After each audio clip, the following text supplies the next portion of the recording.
Welcome to the League of Extraordinary Gentlemen. To stop him, you must lead a team like nothing the world has seen. Our transportation has arrived. You have 4 days. We're laying out a feast for you at the Sizzler. First, tender, tasty Gulf Rock shrimp, like miniature lobster tails. It's more good things to eat than you can shake a stick at. And here's the stick. Sizzler's new speared steak. And now, Minsky's world-famous burlesque presents the incomparable Miss Gypsy Rose Lee in our salute to the Garden of Eden. Today, a lot of banks are giving lots of reasons for not giving business loans. But at Lloyd's Bank of California, instead of giving excuses, we're giving loans. Because at Lloyd's Bank of California, we know who we work for. Don't want moochers taking your new longer-lasting juicy fruit? The fur will fly when you get the longer-lasting juicy fruit Attack Kitten. Watch. Juicy Fruit's flavor is longer lasting? Give me some. Come on, give me some. Whoa, denied. Kitten sold separately.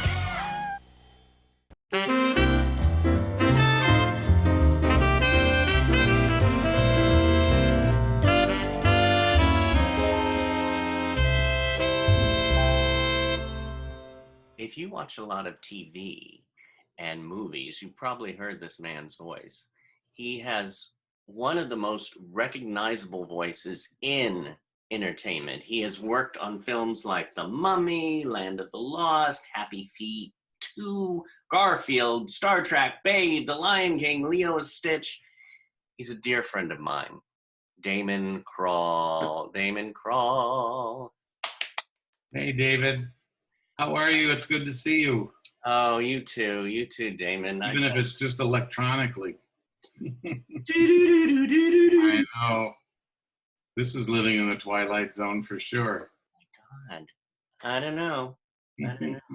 I just, you said that I looked over there and I have this baked potato on my bed. So when you said the Twilight Zone, I said, what's next? No. Yeah, there you are. I don't know. So I've known you. I don't even know. I don't remember exactly. Oh, I think I do. Did we meet in a workshop together? Yes. Gary, Right. Gary Dubin? Yeah. Is that it? Yeah. Oh, okay. I remember that now. I remember that. It's interesting how you meet people and you're with them for the rest of your life as friends. And Right. Well, we just hit it off. I don't know. Yeah. Birds of a feather. Yeah. And There you go. I got a few feathers. And I'm not going to where they are. When did you first know you wanted to be an actor and a voice actor? Oh, wow. Well, first of all, I wanted to be an actor. Voice acting came much, much later after college in those days. I guess it was in high school where I had the first opportunities to do that kind of stuff. And it was fun and I liked it. And I remember I lived in Ventura at the time, and we were in the Southern California, some kind of competition, high school plays. And we came down here to Providence High School by the hospital. Right. And we did our play and everybody did their plays. And I won the Best Actor award. So I thought, oh, maybe this is something I could do. So yeah, I majored in theater and went on from there. Wow. Now, But the voiceover thing happened when I came out here. My dear friend from college was starting a group to do voiceover, to do ADR looping, as you've heard it talked about. And she said, I think you'd be very good at this. And I said, I have no idea what you're talking about. So she said, come on in. So I went over to Paramount Studios, which for me was a big thrill in those days. I'd never been on a studio lot unless I was on the Universal tour. Yeah. And so I drove over and I did a film called Charlie Chan and the Curse of the Dragon Queen. Oh, yeah. Who was in that? Was that? Peter Ustinov played Charlie Chan to a huge outcry and rightly so, from the Asian actors in town, but they were casting, again, a Caucasian in that role. Right. Angie Dickinson was in it. She was the first movie star I think I met when I was working, because I walked onto the stage and she was sitting there combing that beautiful blonde hair. And this was a long time ago. Right, right. That's so interesting that you said about the, you know, at that time, and now we're moving on to, quote, the disability community. Yes. Where now we're breaking through to finally have actors with disabilities, you know, work more in that. Of course, and they're so qualified. Why wouldn't they? It's like everything else in this town. Yeah. But breaking through is good. Breaking through is the start, and it's fun to see some of the people that I've met through you, see them on television and in the movies. I think it's great. Yeah, yeah. You know, you were talking about being, you know, acting on stage and growing up in Ventura. Mm-hmm. But I know, no buts, and I know that you go back to the mountains to do shows. Right. I went to a junior college in Ventura, and one of my acting instructors there was connected to the Black Hills Playhouse in the Black Hills of South Dakota. And I think back in 1971, he said, I think a summer out here would be good for you. And so, you know, I was 19 years old. I asked my parents if I could go, because I'd have to drive my car back there. And they said, sure, go ahead. They were very trusting. And so off I went to do summer stock theater in the Black Hills. And I stayed there until 1993, I believe it was. You mean every summer?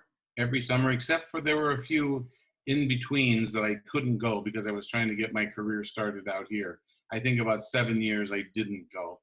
But yes, I spent a lot of my summers out there. It was my second home. How fun. So that was really wonderful training too, because you were performing a show at night and rehearsing a show in the daytime. And then once you had your run of the other show, you put the next show up. Right, right. And so it was all very fast. But good training. Yeah. Yeah, yeah, yeah. And then after college, I came back out here with the full intention of, you know, trying to get some acting roles. And I got an agent pretty quickly, and they were sending me out. And then I also started getting these looping jobs. And at first they were kind of slow, you know, maybe 1 or 2 a month. And all of a sudden I was up to like 3 or 4 a week. And so my agents would call me and say, we'd like you to go on a call. And I'd say, I can't, I'm already working. Well, you know, agents don't like to hear that. So I lost every agent I had pretty much that way, except for my commercial agent, who I still have. Yeah. So I went for it and made my career as a looper. You know, there's so many different things in the voiceover world. People will come to me and say, I've decided I want to do voiceovers. And I go, okay, what do you want to do? Yeah. And they're not quite sure then, because it is a field with multiple possibilities. Of course, animation is the first one that comes to mind, and probably one of the most fun, as you and I know. Yeah. Then there's commercial voiceover, which is what we hear on television and radio, the narrator of the commercial that we're watching. That you don't see him, you just hear him do the pitch for the product, and that's commercial voiceover. Then and you always have a script, of course, when you go in to do that. What I do and did for 37 years was go in and look at film on a screen and decide what kind of voices we needed throughout that scene, because the extras never talk on the set. It would be too disconcerting to have all those voices going. If you have a room full of 30 people out to dinner, so to speak, and 2 actors that you're trying to get main dialogue on, you couldn't have those people talking. So they're sitting in the background, moving their mouths and acting like they're having a great time. And so we, as actors, would stand there and look at them, decide what they were saying, and improvise the whole thing, totally off the top of our heads. Well, that's interesting. I wanted to bring up somebody, I put this on Facebook that you were going to be on today, and Eric Sean Wolf said something in regards to that. Is it like in the movies when you're doing a voiceover where you get to see everything on the screen while you are adding your inflections and twists to the characters, like the Mummy, or do they animate based off your interpretation of the character? That can be an animation. They would do that. They would let me record first and then animate to me afterwards. No. Well, there's also the voiceover part, the ADR, where you go in and do yourself on the screen. In Garfield, I was the dog show announcer. I was on camera. And so I had to go back in and redo my voice. Right. And so, yes, you could redo your performance.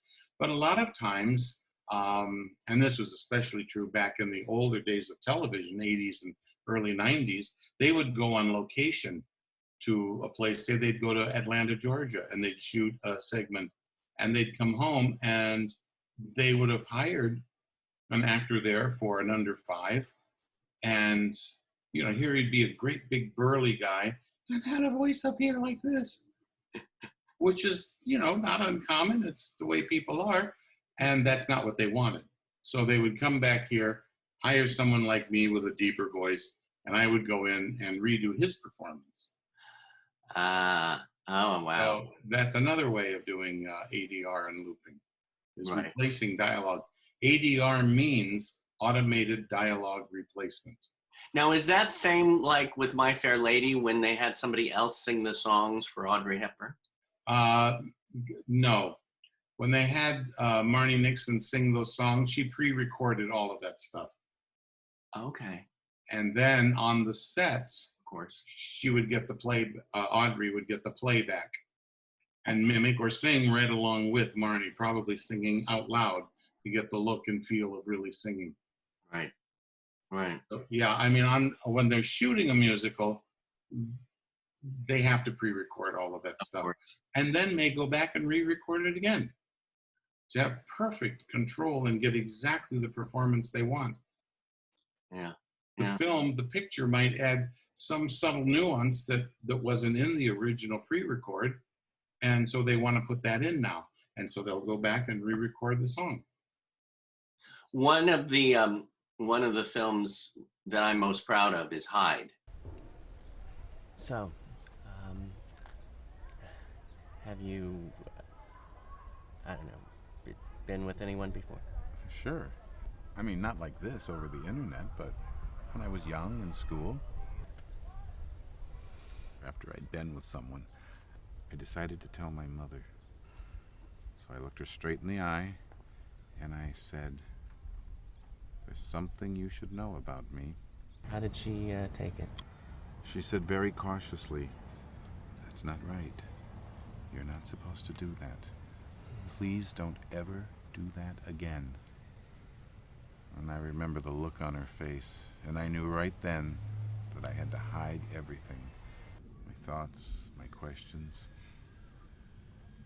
When I met my wife, I told myself, "You're going to learn to love her." And did you?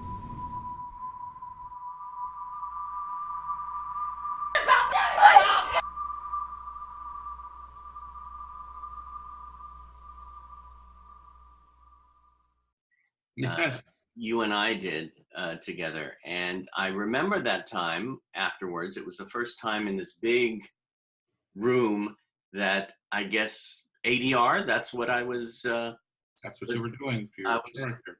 I was filling in the gaps that weren't clear enough. Mm-hmm. Exactly. But what a great experience that was. Yeah, it's fun. It's fun to do yourself. It's an interesting thing because it's really, when you're replacing someone else's dialogue, it all of a sudden becomes a very musical thing, and a lot of people don't have the chops to do it. And that's just, some actors can and some actors can't. But if you have kind of a musical background and you start hearing rhythms and things like that, you can go on and do it very quickly, and it comes out okay. Is it when you're voicing someone else? It's the rhythm of their energy as well as the the emotionality of what they're going Yes, absolutely. And then the director may say to you, I don't want that emotion, put this emotion in, which is kind of tough because you're hearing him Yeah. in your ear Yeah. doing one thing and you've got to be in sync with him, but you're going to do something else now. You're going to change the inflections or do something else. And it can be very difficult, but lots of fun. I always loved it. Yeah, I could see it's like, it could be difficult, but I love it. Yeah, it's a challenge. And sometimes, you know, I would stand up to do a character and I just couldn't get it to save my soul. I just couldn't get it. And someone else, and this is where you don't have your ego on your sleeve. Right. This kind of work is not about your ego. And so someone else would get up and do it and hit it just right off the mark. And, you know, that happens. Yeah. That happens a lot of times. So. And it happens, everybody, sometimes it might happen to you, but then sometimes you might jump in for someone else. Exactly. Yeah. Exactly. And then the improv stuff, we would do a lot of research about what we were going to be doing. For example, they called me and said, you're going to be doing the voice of a surgeon doing open heart surgery.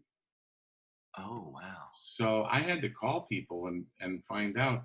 I have a few doctor friends and call them and just get some general knowledge of, and this was well before the internet. We didn't have any of this kind of research. Yeah. To find out what kind of things would they be saying. And my favorite was one doctor said, well, usually while they're working, they'd be talking about their golf game or what they did over the weekend. Unless it's an emergency situation, then of course they would be really concentrating on what they need, interspersed with a few commands to other people. And so that's what I ended up doing. And it came out sounding so natural and so real. But the fun part about that is I didn't have to sync to him because he had a mask on. Oh, God. But another one that was interesting was... what was that, by the way? What was that? Oh, gosh, I don't remember the name of that film. That could have been a television show even. Right. It could have been like Remington Steele or something like that, which we did the whole series of. Yeah. I'm trying to think. Barry Bostwick did a 3-part miniseries. He played George Washington. Okay. Yeah. And there was a scene where they wanted Barry to be walking up to Independence Hall, up that long sidewalk. Yeah. And the windows of Independence Hall are open where Congress, Second Congressional Congress is meeting. And they wanted him to hear during this long walk kind of a tirade by one congressman going on and on and on and on about the situation that they were facing. And so they said, Daamen, you do that. It was like, I'm going to improvise for 2 minutes what they would say in the Continental Congress. And for somehow the grace of God went into my head, and I started in on the tea taxes and all the representation, or taxation without representation. I just started letting it fly out, and it was like, whew. They got done, and they people stood up and clapped because it was ridiculous. But then they said, "Would you do it again?" And I said, "Absolutely not. I couldn't do that again." And they used it? Oh yes. Yeah. Yeah. I love it. The other thing I used to love doing was I don't know if you remember a television show called Falcon Crest. Oh yeah. Towards the last few seasons, of course, these very, very rich people had racehorses. So they were at the racetrack at Santa Anita a lot. And they needed a racetrack announcer. Well, my father was kind of a gambler. And back in the day when I was little, he would take me to the racetrack with him. And I would hear those racetrack announcers. And so I would write it all out and get up there and do those racetrack announcements. And I just loved it. It was so much fun. When you said the racetrack, I was like, and they wanted me to do a horse. Oh, Yes. Actually, that happened in the movie Babe. Oh. A friend of mine did the horse. Oh. And now, who did you do in Babe again? I did Rex the dog. The reason they were doing ADR on all of this stuff was because it was shot in Australia. Most of the actors were Australian, and they had very heavy accents. And I don't remember what Warner Brothers or some Paramount was afraid that the American audiences would not understand them. Right. So they gave me that part, and I can't remember who played it now, but it was a kind of a famous actor. Yeah. They took it back to Australia and let him redo it. But all the growls and the snaps and all of that other stuff is me doing it. Oh, that's amazing. So we kind of did it together in tandem. Yeah. Did you ever meet him in person? No, because he was in Australia. Yeah. It's time to take a trip. Well, I not want to say it right was now. Guy Ritchie, but I can't remember now. Yeah. Could have been Guy Ritchie. But it was, a long time ago. Right. And they auditioned a lot of people here to do the part. And I happened to be running the sessions for our casting person. And the director finally said to me, "You do it. Let me hear you do it."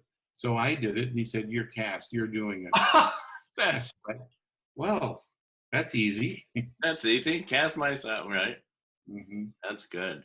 But what was one of your favorite? I mean, it's so hard to choose. I sometimes they just go. I know that. Well, I mean, it's a certain memory. It doesn't have to be your favorite, but a memory of a film or a show that you were going. That just keeps circulating in my mind is one of. Yeah, I don't know if it keeps circulating, but one of the most interesting things, and it was really early on in my career. It had to have been, in the first year I was working. We were to do a movie called Annie, the one with Carol Burnett. Yeah. And so we went in, and they asked, I don't know, it was 8:30 in the morning. They asked all the guys to get up and cock-a-doodle-doo like a rooster. And, of course, we looked at each other and thought, this is pretty crazy. And so we did it. And the director, John Huston, said, "You do that." And then he left. He didn't stay. And I had no idea what I was doing. But what happened is Rooster Hannigan is Miss Hannigan's brother that comes in, and he couldn't cock-a-doodle-doo. He could do all the singing and dancing and all the other fun stuff, but he couldn't cock-a-doodle-doo like a rooster. So every time he had to do that, he would put his hands, do the whole thing, but my voice would come out of his face. I gotta watch that again. Yep. Oh my God. What? Fun stuff. Fun stuff. I remembered something that you had said a couple of questions ago, and it's really about when you had to improvise for 2 minutes, and it was a detailed, back in the whatever age. So it's really important to have schooling across the board. Some people say, I want to be an actor and I'm going to be, but history and math and Spanish and that's one of my things that I tell young actors: start being observant, and that goes for school too. Everything you're learning in school, you may be able to turn around and use it to your benefit as an actor, because who knows what you're going to do in your career. You could play from one end of the field to the other, and all of that will help.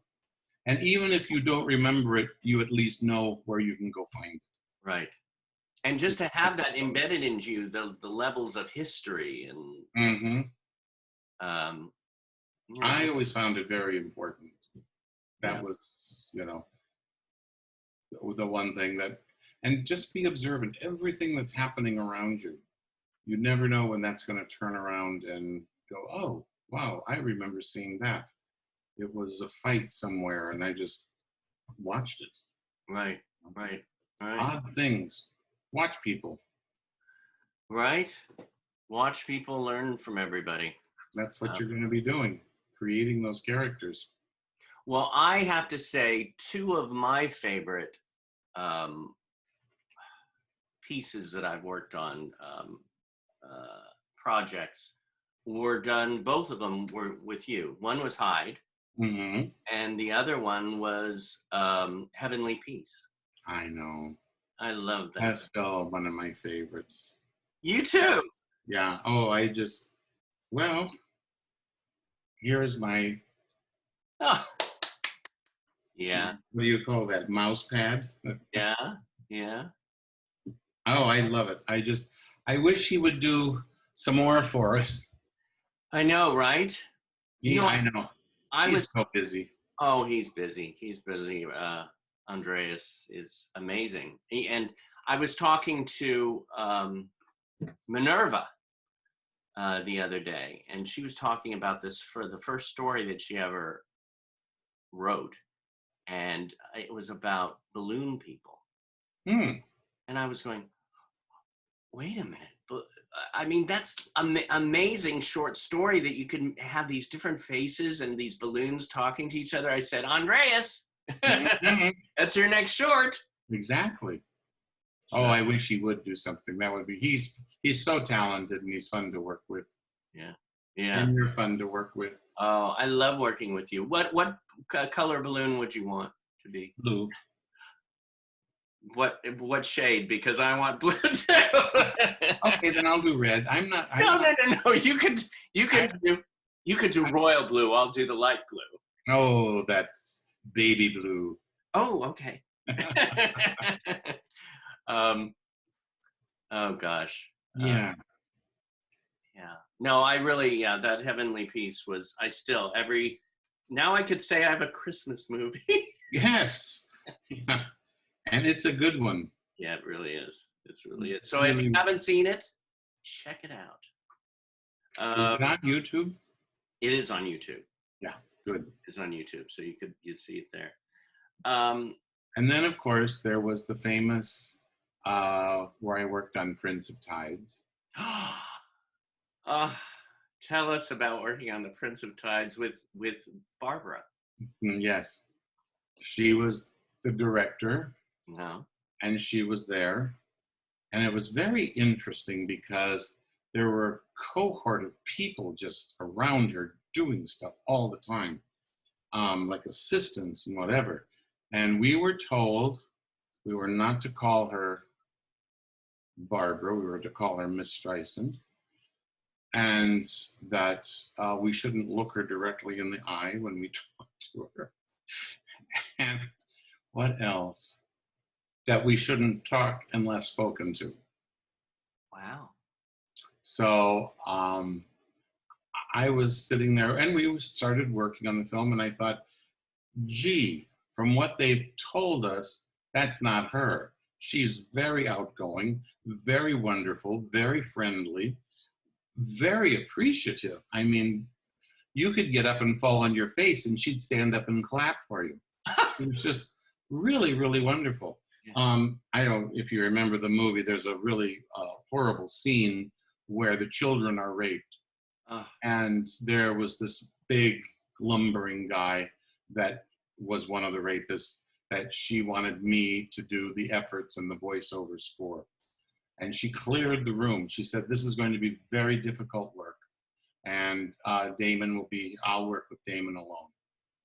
And so they cleared the room. And there I stood with Barbara Streisand, thinking, okay, you're not supposed to speak, but it was a little awkward. Yeah.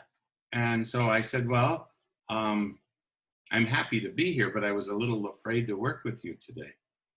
And she said, oh, why was that? I said, well, I read the Inquirer, I know. And she looked at me and I thought she's going to hit me, but she started laughing. And then she went, yeah, if I was a man directing, I'm a genius. If I'm a woman directing, I'm a bitch. I said, no, but you're not. You're a fabulous director. She said, thank you very much. And she put her arm around me and walked me up to the microphone and said, let's do this. Yeah. Yeah. It's interesting now, all these movies that you have been in. I mean, I listed a few, but you've been done The Simpsons and South Park and so many movies. And the Prince of I've got to get my Prince of Tides out now and listen again. You know, listen and watch, and because you do voice acting and you're in front of the camera, behind. We have 3 students from Performing Arts Studio West joining us. Oh, cool. And they will be having some questions to ask and to visit with us. Let's see. Oh, I was going to tell you one more thing that can come back out of the past when you're doing the kind of work I was doing. Oh, yeah. I was working on Amadeus, the film. Oh, yeah. And it came to the point where there's that scene where they're burying Mozart. Right. And there's a lot of music, and it's a big huzzarai. But the ADR director said, we need to have someone do this priest. Right. Who could do that? And I said, well, back then, the priest would not be speaking anything but Latin if he was doing a service right like that. And he does. He has his book open, and he's doing the ritual of burial. And the guy said, who could do that? Well, I was an altar boy when I was a little kid. And when I was in 2nd grade, I had to learn all that Latin by rote. I had no idea what it meant, but because the Mass in those days was all in Latin. And so I had all those Latin prayers still in my head that I could do. And if you listen to it very carefully, you can hear faintly my Latin underneath all of the extreme music that's going on. And it's really funny. Oh my God. When we get out of quarantine, I want to come over to your house and we can watch some of your clips. Okay. Well, we've got some wonderful people here, wonderful actors and actresses. Oh, great. Matthew Selden, Austin Vance, Raquel Chavez, and Matthew and Austin also are animators. Yes. Whoa. Oh yeah. So we could start with Matthew. Do you have a question for Daamen? Oh yeah. Daamen. Hi. Did you know I'm an animator since I make cartoons called Evolution Land? That's on YouTube. Oh, cool. That's great. And are you working on any projects now, Matthew? Yeah. Right now, I'm getting close to done. Yeah. The episode that's called Desk Interviews Define. Got it. Awesome. So it should be up on YouTube tomorrow. Very nice. Good. We can look for it. We can look. And did you have another question for Daamen about voiceover or being in the business? That'd be great. So do you mind do like a voiceover for one of my Eevee cartoons? You want me to do one? Would you meaning you would want to hire him to do one, maybe? Yeah, maybe like at one point. Sure. That would be my pleasure. That would be an honor. It'd be wonderful.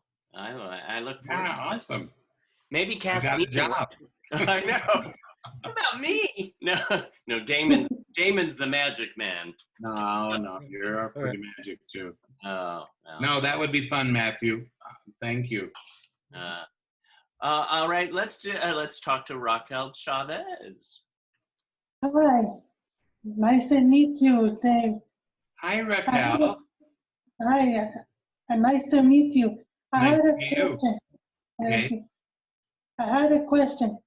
Do you have done any TV shows and voiceover done in the past? TV shows? Yes, we did a lot of television shows, but most of them aren't running anymore.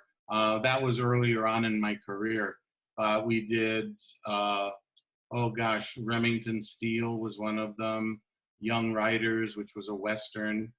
I have to think back. All of the Star Trek Oh, Next anytime. Generation, Deep Space Nine.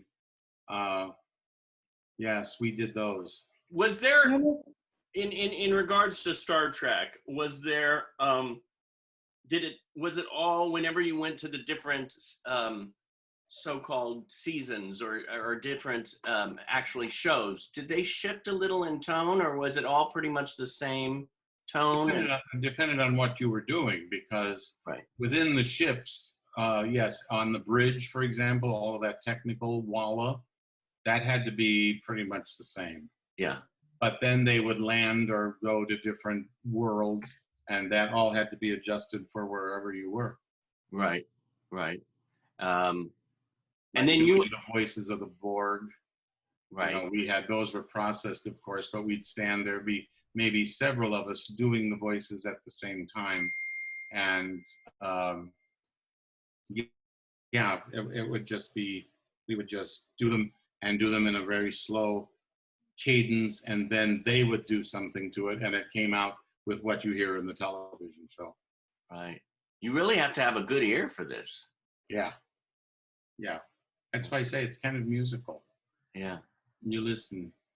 And have you been in a lot of musicals? I directed a lot of musicals in summer stock, but I did a few too. I'm not the greatest singer in the world. There are other people that have really good trained voices for that. But if there was a character that I could sort of get by with, for example, My Fair Lady was one of my favorites, because I could patter Rex Harrison, do like Rex Harrison did. Yeah. And that was one of my favorite characters to play. play. I could so see you in that. I did the show 4 different times, I think. Mm-hmm. I love it. So that was lots of fun. Raquel, did you have a second question? Do you have done any commercials in then? Well, when I did commercials, I was on camera. They were filming me. And there haven't been too many of those because I never had time to go do them. One of the last ones I did that aired it, and that's got to be, maybe before you were born, was for Juicy Fruit. There was one for Carbonite, which was the first cloud, you know, where you could store your computer things on the cloud. But yeah, that was fun. That was fun to do them. Thank you. You're welcome. Thank you for asking. You're welcome. Mr. Austin Vance. Hello. Hi. Hi, Austin. How are you? I'm good. Good. How are you? I got a question. All right. What inspired you to work on voiceovers for animated films and shows? What inspired me? Well, as you know, it's a business, and someone offered me a job. And that's how that got started. I had no idea. I'd never done anything like that. I'd always been the actor on camera or on stage. And so when they wanted me to just use my voice, I really wasn't quite sure what I was in for. And so I went and did the work, and I guess I did okay. They kept calling me back for quite a number of years. But it's a great business to be in, doing this, because I'll tell you what, Austin, I never wanted to be a big movie star where people would recognize me if I went out on the street. That didn't interest me. But I could work all the time doing voiceover, and nobody knew it was me. So I could keep my own anonymity and still have a career. I like to listen to old-time radio shows from the 1930s and 40s. I thought, what a cool thing. All you had to do was read your lines, but you could act with your voice and not have to worry about your body. And so I just thought that was very cool. So when I started doing this, I equated it with old-time radio programs. And in fact, now I'm the host of a radio program that's been revived called Suspense. Yes. And it's like a podcast. You can get it on Spotify and some other thing. Apple, I think, carries it too. but they're great episodes. I'm not in every episode, but I am the host, the guy that opens and closes it. And then I've done quite a few of the shows too. Well, some of those are the most memorable, the host. It's sort of like, you know, the Twilight Zone when it comes on. And that's the thing that first comes to your mind. So that verse voice that you hear. Mm-hmm. It's been a lot of fun. And it plays on some radio stations, some internet radio stations, but it plays all over the world, Mm-hmm. which is fun. Yeah. You have one more, Austin? What is your favorite part about working on voiceovers? My favorite part, boy. Well, I think one of my favorite parts that I did was the show I did with David called Heavenly Peace. And that part was really, really fun. We both recorded it before our friend Andreas animated it. And so it was great fun to see all of this stuff come together. But it was a fun part. We knew our characters. It just worked. It really, really worked very well. So that was one of my favorites. Yeah. And in fact, Matthew and Austin went to Andres' home. Oh, cool. And, yeah, I remember that. Yeah. So he's an animator of did the Disney movies like that Disney Tarzan. Yes. Yeah. Yeah. And doesn't he do Tom and Jerry now, the mouse? I think so. I think that's one of his that he works on. Yeah. I love that too. Yeah, Tarzan, he did the mother ape. So yes. He's sent so many. But that was I have to say that was my favorite too. In fact, I have well, no, I was gonna stand up and get it, but you can imagine me falling over. No, you don't want to do that. I'm gonna do it, but it's on the wall, the poster of Heavenly Peace. That was, I have to say, one of my top 2 favorites. Yeah, and you know, we recorded it in a garage somewhere. You're right, right next to the pool. We got that. I don't know why I knew about it, but that guy would rent his space out really cheap. Yeah. And it was a decent studio. He had it soundproofed and did the recordings, and Andreas could work with them, and it was fine. Yeah. So you can do a lot with no money. And nowadays, you know, especially in quarantine, I heard this is the time everybody has to have their own studios at home. Well, I'll tell you, I have done some work for Netflix. Netflix is buying a lot of foreign television series, and they're bringing them over, and they need to be dubbed in English. So I've done a few of them, and there was one a few weeks ago in quarantine that they wanted me to do, and they said, I said, I don't have a sound booth, and they said, that's okay. We'll send a microphone to you. So a man delivered a microphone, which I hooked to my computer, and I checked it out, and I didn't like the sound of it. So I have a big closet here in my house, and I draped blankets all around the closet, and I moved my desktop computer in there, and I recorded everything in my own little sound booth. In my own little soundproof closet. But it worked. It worked very well. And they called me and said, you know, we're going to listen to it. We may need to do pickups in a few days. And I said, okay, whatever, I'm fine. And they called back and said, no, we don't need any pickups. It's all fine. We're going with it. So really, really interesting. Yes, I just heard from a person from another looping group that they're doing it like this. They're Zoom looping, and they're putting all their characters together to watch the film in the middle and then start talking. Wow. So where there's a will, there's a way. Yeah. Daamen, what is your biggest joy in life?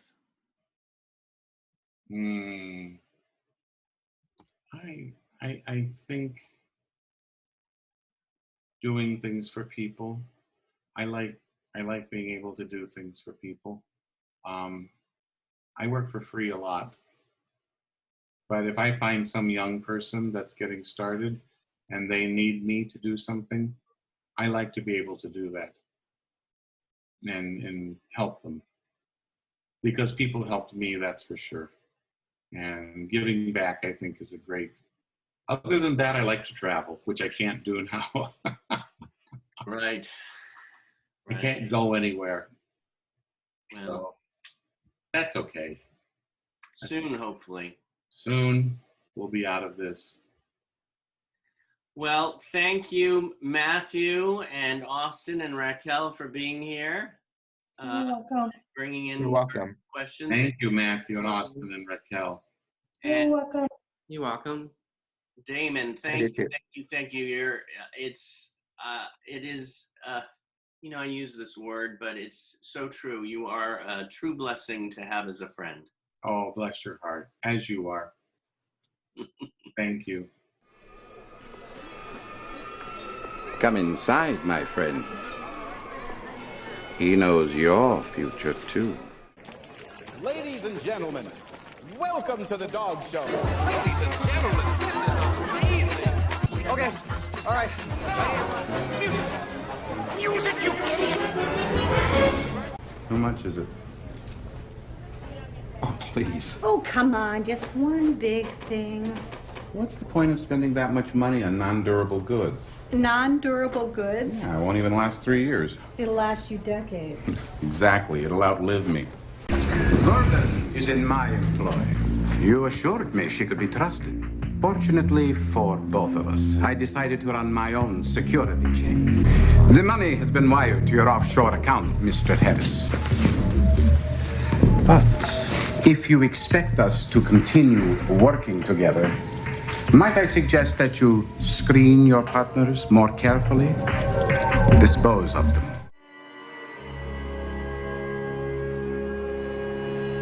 It says here that you're a doctor. Well, yes, of course. My exhibit is entirely educational. Inside this wooden box is a man. Do you know what you want to do with him? Yes, I actually think I understand now. I believe I finally figured out the source of his madness, and I know exactly how we can go about curing him. Memo to George Norton regarding written apology, regarding complaint by J. Norton, regarding inappropriate age remark. It's not necessary. Yes, it is, Ms. Norton. I'm looking forward to a good working relationship with you in this company. Now, if you'll excuse me, things are starting to pile up.